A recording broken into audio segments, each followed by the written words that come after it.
আসসালামু আলাইকুম, সবাইকে আবারও স্বাগতম হোম ব্লগ অ্যান্ড কুকিং চ্যানেলে। আপনারা সবাই কেমন আছেন? আশা করি আল্লাহর রহমতে ভালো আছেন।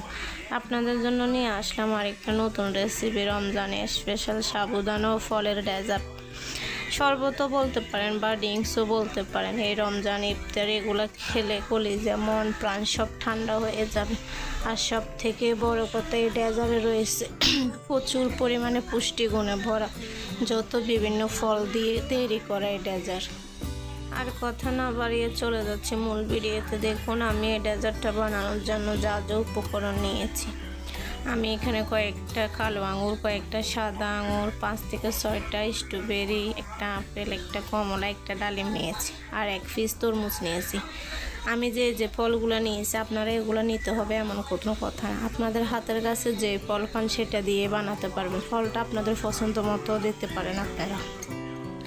চুলায় একটা ফ্যান বসিয়ে দিয়েছি, এখন দুধগুলো গরম করে নেব। আমি এখানে গরুর দুধ নিয়েছি 3 কাপের মতো। আপনারা আপনাদের ফ্যামিলির মেম্বার হিসেবে কমিয়ে বাড়িয়ে বানাতে পারেন। আমরা 3 জন মানুষ, তাই 3 কাপের মতো দুধ নিয়েছি। যত আমি 1 কাপ সাবুদানা দিয়ে বানাবো, তার জন্য দুধটা আমি কমিয়ে নিয়েছি। আপনারা কমিয়ে বাড়িয়ে নিতে পারেন। আর এই দুধের মধ্যে আমি কোনো চিনি অ্যাড করবো না, যত এটা গরুর দুধ তারপরে অনেকগুলো ফল অ্যাড করবো, ওই মিষ্টিটাই যথেষ্ট। আর এখানে দিয়ে দিচ্ছে পর্যায়ে 1 চামচ গুঁড়ো দুধ।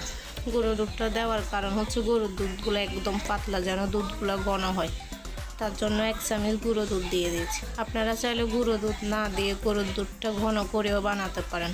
আমি অতটা সময় নিয়ে ঘন করব না, তাই গুঁড়ো দুধ ব্যবহার করেছি। আর একদমই চিনি দিব না, যত আমি চিনি কম খাই। এরপর যে এখানে দিয়ে দিচ্ছি স্বাদ মতো লবণ।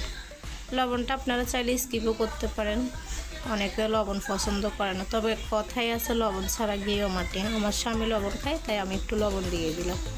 লবণ দিলে কি হয়, এই ডেজার্টটার টেস্ট আর একটু ভালো আসে। লবণ ছাড়া সব কিছুই ফাইনসা লাগে। আর দুধগুলো ভালোভাবে নেড়ে ছেড়ে 2 থেকে 3 বার বলক আসার জন্য অপেক্ষা করব। আর দুধগুলো কিন্তু অনবরত নাড়তে হবে, যেন দুধের উপরে কোনো সর না বসে। যত এটা ডেজার্ট বানানোর জন্য করা হচ্ছে, সর বসলে কী হবে, দুধটা ছাড়া ছাড়া হয়ে যাবে, অতটা সুন্দর দেখাবে না। দেখুন আমার দুধগুলো অলরেডি বলক আসা শুরু করে দিয়েছে। বেশি ঘন করবো না, যেহেতু আমি এখানে গুঁড়ো দুধ ব্যবহার করেছি। 2 থেকে 3 বার বলক আসলে চুলাটা বন্ধ করে দেব। আর আপনারা দেখে হয়তো বুঝতে পারতেছেন আমার দুধগুলো অনেকটা ঘন হয়ে গেছে। দেখুন কাঠিতে দুধ বাঁধে গেছে। এই পর্যায়ে আমি চুলাটা বন্ধ করে দুধগুলো নেড়ে চেড়ে ঠান্ডা করে নেব।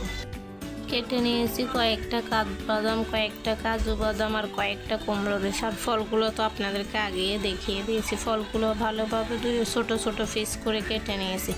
আপনারাও কিন্তু অবশ্যই রমজানে স্পেশাল ডেজার্টটা খাবেন।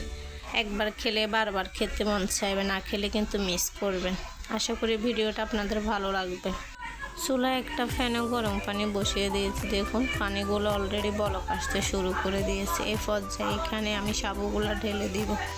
আর সাবুদানাগুলো ঢেলে ভালোভাবে নেড়ে চেড়ে সিদ্ধ করে নেবেন, যেন নিচে জমাট না বেঁধে যায়।